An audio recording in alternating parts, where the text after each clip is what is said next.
Hello and welcome back to On the Brink. I'm Nick Carter. Today we have a very special episode for you all. This week I traveled to Bermuda to try out the rum swizzle and also to attend the tech summit there.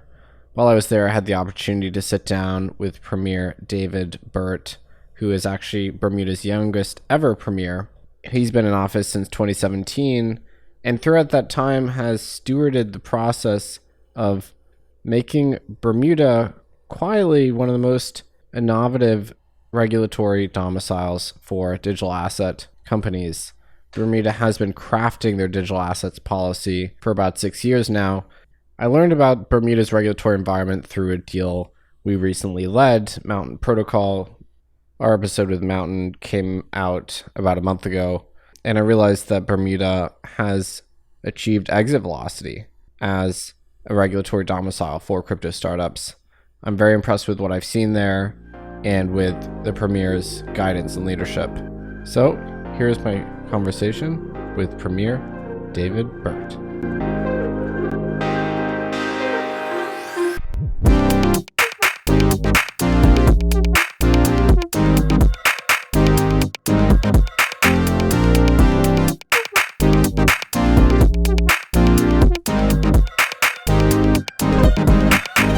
So we're here with Premier Burt in Bermuda. What do we call this building that we're in? This is the cabinet office. We're in the cabinet office in Bermuda. Very excited to be sitting here with you. Thank you for the time. Oh, no problem. It's an absolute pleasure to be with you. Okay, first question. The Bermuda shorts as part of formal wear, how critical is that? How often do you wear the shorts as part of your outfit? I do not wear them very often, but that's a personal choice. I'll probably get back to them soon. I refuse to buy new ones. I can't fit in my old ones. And so when I slim down enough, you'll see them again. I'm going to be picking up a pair later because I actually love the look. Mm-hmm. You should. They're nice. They're traditional. They're classic, especially when it's warm. It's very cool, yeah. And I'm in Miami, and we have to wear pants all the time. Oh, no. What's up with that? I think there might be a Bermuda shorts store opening in Miami soon, actually. I hope so. Okay, so we're here for the tech summit. I'm very impressed with it so far. The reason I'm here is we're now doing deals in Bermuda as a venture firm because Bermuda has become one of the most interesting jurisdictions, I would say, for digital assets. So especially as the US has become more hostile, Bermuda has kind of a track record of building policy and regulation. Can you tell us about that journey? I think started maybe 5 years or so ago, what it's been like between kind of 2017, 18 and today, and how far you've come there. Great. Well, thank you, Nick. I mean, the journey itself, it did start, it was just shortly after I was elected. So about 4 days after, I went to a hub culture event. And this was the first exposure that I really had to digital assets. We'd spoken about fintech, we're in opposition, but just in a broad and general term of the overall and broader fintech landscape. And then around September of 2017, the same person from Hub Culture, Stan Stalnaker, who chairs our Global Digital Asset Advisory Board currently, he had said, Bermuda can play an important role because some of these companies are looking for regulation, a place to be regulated in order to grow. And there is no such thing. And then a few more persons were coming up with the same item. And I said, this is something that could certainly make sense.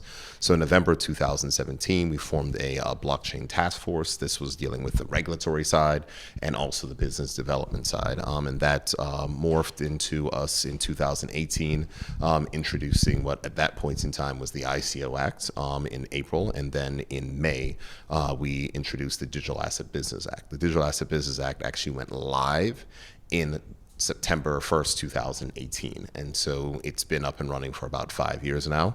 The one thing I can say is that we have no turnover in our regulator, whereas a lot of people have. So these are persons who have been regulating digital assets for 5 years. They know it, they understand it. And as you can see, we took the approach of making sure that digital assets were their own asset class, spelled out, provided that clarity, and also provided them with access to an international renowned financial services regulator who I think can give any business credibility, certainly businesses that are startup businesses or businesses that are more mature business, in order to possibly look to attract additional capital, knowing that they've actually met the tests of being in Bermuda. So that journey happened. We put a few things along the way, introduced a new class of licenses, the test license, introduced clarity for derivatives. We introduced some entire digital asset industry as well, which I think is particularly important, as that's something that is necessary for the digital asset industry to function well. And so from that perspective, I think we've done relatively well. And you say that the approach that you see here is impressive, and that's just because we have a very good regulator, and this government is fully committed to innovation and supporting companies that want to innovate. Yeah, I've seen a real acceleration too in the rate of new firms getting these licenses, whether it's the sandbox provisional on the more startup side, and then larger established crypto firms. I mean, you have some of the largest digital asset businesses in the world now coming here to get regulated. What are the catalysts that have driven that change? I would like to say it was me, but no, I can't take full credit. I mean, our team has been working at this for a number of years. And so whether it's, traveling, as IFX refers to it as a crypto circuit, so whether it's Consensus, whether it's CFC, whether it's even over in Davos, or whether it's at certain founders events and other things, that's the way that, we have just approached it. And we did change our strategy, because remember, in 2018, when we're at events at Consensus and other items, we were trying to be all things to all people. And though the government can say we have a amazing place for you to come, when you get to the regulator is not under the control of the government, and the regulator has some very strict rules. And what we found very early on was that, if you weren't, a well-positioned company, you would find it difficult going through that regulatory process. And that's why we introduced the test license. That's why we did a few more things in tweaking. And that is a process that still needs to happen. But I think that as we continue to go on, whenever we meet with some of these large companies, they are stunned at what they can do with a Bermuda license. And so it's just the continued item of continuing to talk, to continuing to share. And I think that is what has, led also great assistance with our law firms. Our law firms are the ones who are, reaching out when these people come and say, you might actually want to do it in Bermuda. There is a good setup that you have there, and the types of things which you're actually looking to do can be done under a fully regulated environment with a regulator that has experience in Bermuda. So for those aren't as familiar, and over the course of myself making investments into companies registered here, I've learned about what the regulatory financial environment is like, the business environment, the legal context. But for those aren't familiar, what would you say are the conditions which make Bermuda a great place to do business from the digital assets perspective? Well, we'll start from the fact that Bermuda is an international financial services center. Our biggest industry in Bermuda is insurance, but it is only one part of financial services. We also have a thriving asset management business. In addition to matters related to, of course, investment funds, trusts, and other things, those type of matters related to financial services. And so we basically took the template of success from insurance and transfer that to the digital asset industry. And from that perspective, it allows persons to be inside of a regulator that takes a principles-based approach, not a rules-based approach, to these types of problems of which we go with. And so the ecosystem here as well is very well advanced from the other areas of financial services. So when you talk about all the law firms that we have here, all the accounting firms that we have here, all the compliance and support firms that we have here as well, that make it very, I guess I would say, easy for persons to go ahead and go through the process, because there's plenty of help and assistance out of there, and people who know the regulator well and know the types of things of which the regulator is looking for in order to be able to advance their particular business. So I think from that perspective, the other thing is that you have a government that is firmly committed to innovation. One of the things that we always talk about when we're on the road is we call it the Bermuda Triangle. And it's not the one that we, learned about when we were young, where ships disappear, which, by the way, no longer happen after the invention of satellites, where they can actually see the storms. We're debunking the triangle. Thank you. That's all it is. That's all it is. When satellites were invented, things stopped disappearing. It's like, there's a storm there. You might not want to fly. That's good to know. But the Bermuda Triangle that I refer to is the relationship between the government, industry and the regulator. And it's the industry that says these are the types of things at which we're looking for.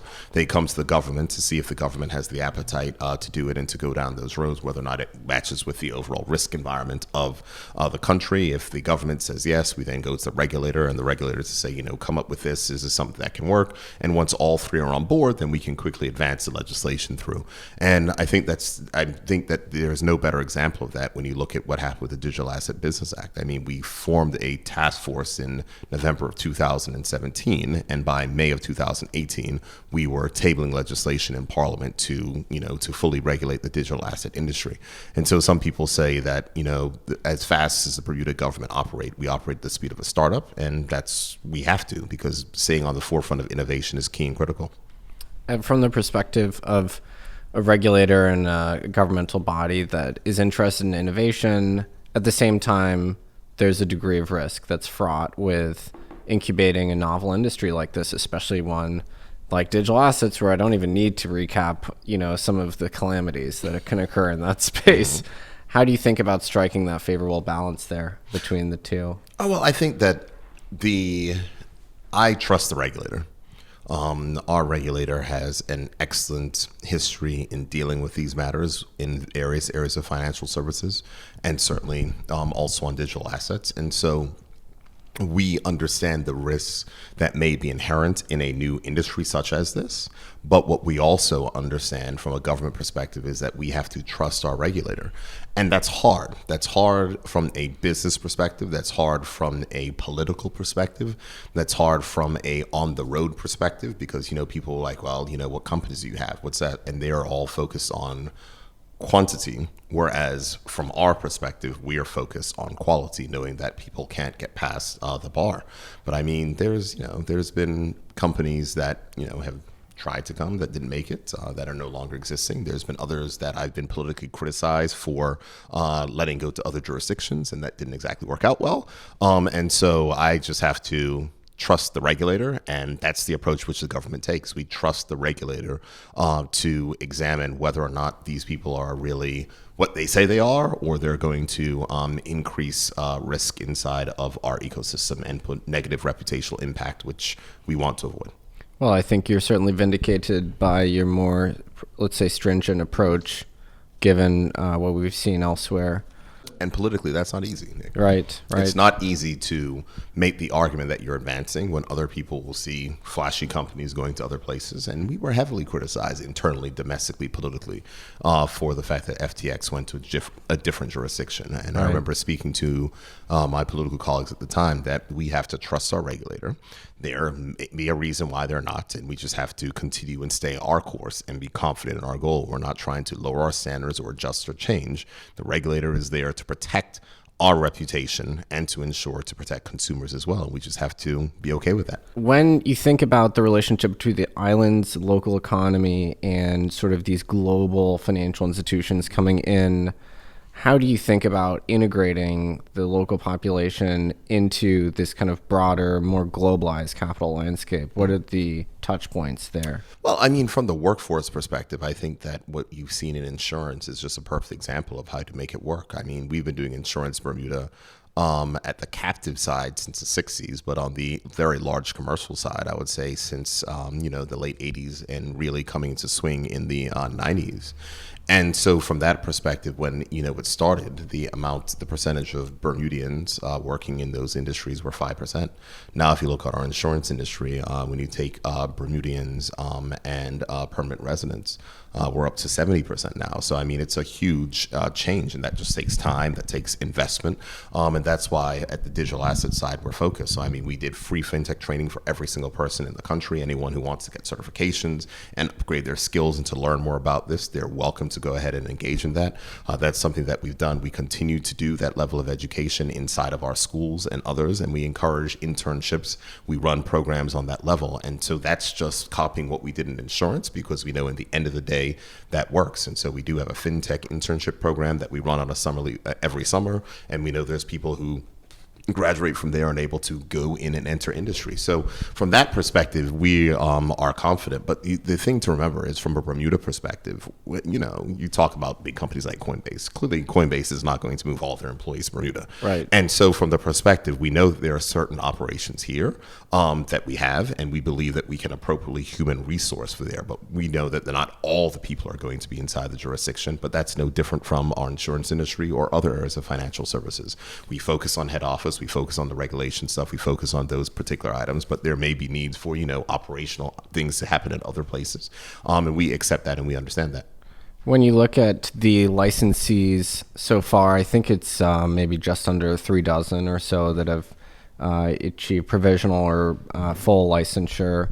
There's some huge names in there. Of course, you've Circle, Coinbase, Cash App, XBTO, Bittrex, and then also some startups. What are you proud of? What are you happiest with in sort of the 5 years of data you have? I'm happiest with the growth. I mean, and that's really what it is. I'm happy with the vindication of our strategy, because the vindication of our strategy was to focus on high quality companies and to make sure it's seen as a space for innovation. I mean, it's a huge mark of success that, you have a company like Coinbase who now has 2 licenses here and have, publicly stated what they're going to do with their Bermuda licenses. And, when you look at the history of companies like Bittrex, what they've done, when you look at the countries like XBTO and how they are, recognized, these aren't small companies. And so from that perspective, I mean, Circle was our first big name in 2019, but we just continue to press through, that. And so the pride is vindication that our strategy of focusing on high quality companies is bearing fruit.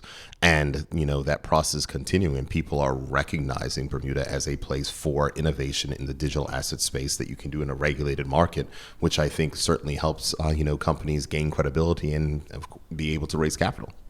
When you look at the digital asset sector, it's so broad. I mean, it's really more like a cluster of distinct industries. I mean, you have obviously the tokens and the ICOs, which was kind of earlier on. You have sort of the custody and exchange portion. You have now the tokenization of RWAs is kind of the hot theme in the market. You, of course, have stable coins. You have now, Mountain is one of the stable coins that got a license here. We'll probably see some others. What trends within the digital asset space excite you particularly?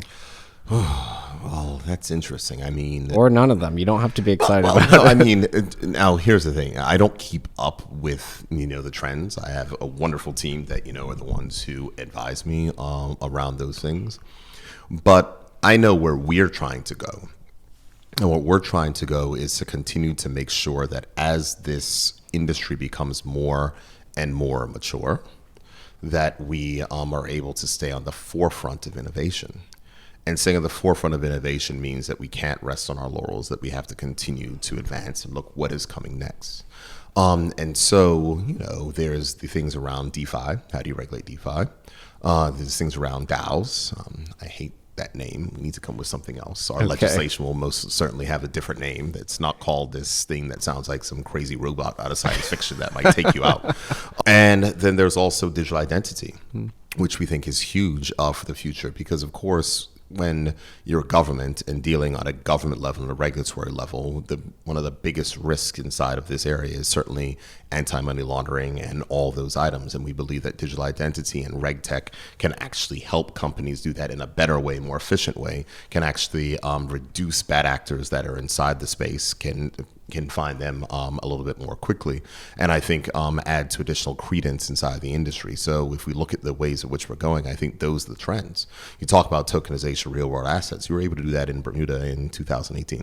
And so the fact is that, our licenses are there, our structure is there, and we're now looking for what are the things which may take another 3 or 4 years to develop. But we want to make sure if that innovation is happening, it's happening here, which is where we started on this. Because if you remember back in 2017, it was blockchain will kill everything. Blockchain will kill everything. There'll be nothing left. It's going to take over this, going to take over this, going to take over this.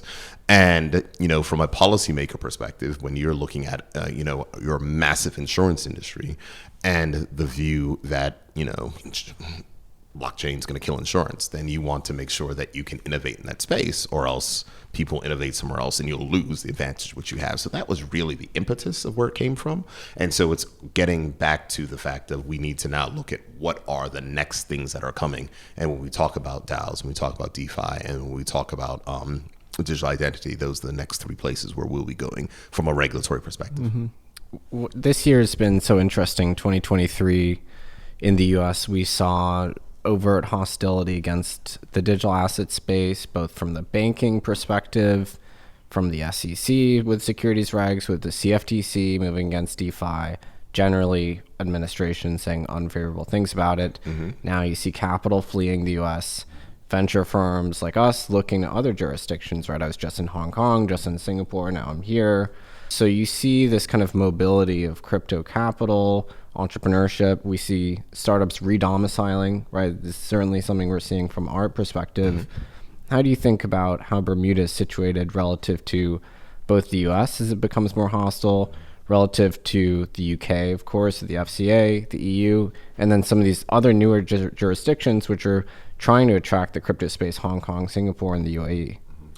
I'll start with this. I mean, Bermuda is unique around international financial services center. We like to share that there's, we're in a class of our own, and there's only 2 jurisdictions on the planet that have regulatory equivalents in risk with both the European Union and the United States, and that's Bermuda and Switzerland. So we consider ourselves in a different class of regulatory excellence. Mm-hmm. Insofar as, what the other jurisdictions may or may not be doing, what we're seeing in America or in the EU. I was just in Brussels. I was speaking to the Director General in charge of the implementation of MiCA and speaking about those various things. And, they recognize, they say there are spaces that we may question, but we know anyone who gets a license through Bermuda Monetary Authority has been checked and verified. And so we recognize that. But that still doesn't get past their issue of that you have to be licensed in one of the EU countries. Sure. And I think that these regulatory barriers which are coming up are some of the things that, that concern me, because I think that, regulating this industry is not easy. And learning how to regulate and getting the experience of it is not easy. And I think that it's in my view, a not wise policy direction to assume that every member state in the European Union can stand up a regulator right. of this particular item. Clearly, the U.S. hasn't figured out what they're doing and the challenges of which they're having over there in getting anything forward, because they're still squabbling over, who has jurisdiction, I guess. And so that's hard. So from our perspective, I know that there's lots of persons that will, present themselves. We're just going to continue to push forward with what we do. We think that we have excellent geographic proximity. We think that we have a regulator with experience, and we know that we have a stable of companies and a wonderful supporting infrastructure. And so from that perspective, we think that we're well positioned, whether it's Hong Kong, Singapore, UAE, others. Remains to be seen. But the fact is that we have a good working relationship with the MAS in Singapore. We have a good working relationship with the regulators in Hong Kong. And we have a good working relationship with the regulators over in the UAE, mainly when we're dealing with Abu Dhabi. And do you see your future as regulatory passporting, or striking your own way, or just following in the footsteps of the SEC, whatever they decide? Well, I think that on a broad level, I think that passporting is going to be difficult in the near term just because people don't trust. And from the perspective of Bermuda, what we want to do is we want to make sure that we are identifying companies or countries that may not want to take on the risk of regulating this stuff and want to make sure that they can rely on what it is that we do. And those are the direct conversations which we have. We also will deal with regulatory bridges. So those are discussions which we're having with Abu Dhabi. And as I said, we have these relationships with all the regulators around the world. So we'll see where it takes us. But we know that our regulations have been copied by a number of jurisdictions, and we're fine with that because we know that we can't have all of the companies. But, it remains to be seen. There's been many, places that wanted to be king of crypto and are no longer king. Yeah. It just keeps happening. We're just on our steady pace because we are focused on our strategy of attracting the best companies that want to be regulated that can make it through our tough regulator. So you've been on the road at crypto conferences for a few years now. And now we're at a conference in Bermuda with a lot of folks like myself here. What is it that you try to convey to entrepreneurs, investors in the digital asset space? You have to come here to see. You need to come here to understand. It's one thing if your lawyer is telling you all the rest. It's a different thing to come to the island and experience and see for yourself the ecosystem and the environment of innovation that we have here. The message is that there is no better regulator for digital assets on the planet. Full stop. I have no fear of contradiction in saying that. We've proven that to be correct. When you talk to companies, they are stunned with conversations with our regulators, how forward-thinking they are, how smart they are, how they make their businesses better because they present them with risks that they may not have been aware of and thought of around that. And so I think that it's important for persons to come and to engage. And if you are a well-regulated company, if you are, or some of the people who are in your industry as well, VCs are looking for a place to for their portfolio companies to go ahead and get them set up. Our doors are open, and we're always welcome to have a conversation with new and innovative companies. The worst thing that can happen is we're not a good match, but more times than not, we are. And if you're looking to serve the world, this is a good place to do it from. Well, I think we're at a stop, so we'll leave it there. Premier Burt, thank you for your time. Thanks for being with us. I must say I have been tremendously impressed by the conversations with the BMA. Certainly, the level of sophistication is off the charts. So whatever you're doing, it's working. Well, thank you, Stick, and I hope you come back to Bermuda again. I certainly will. All right, I promise.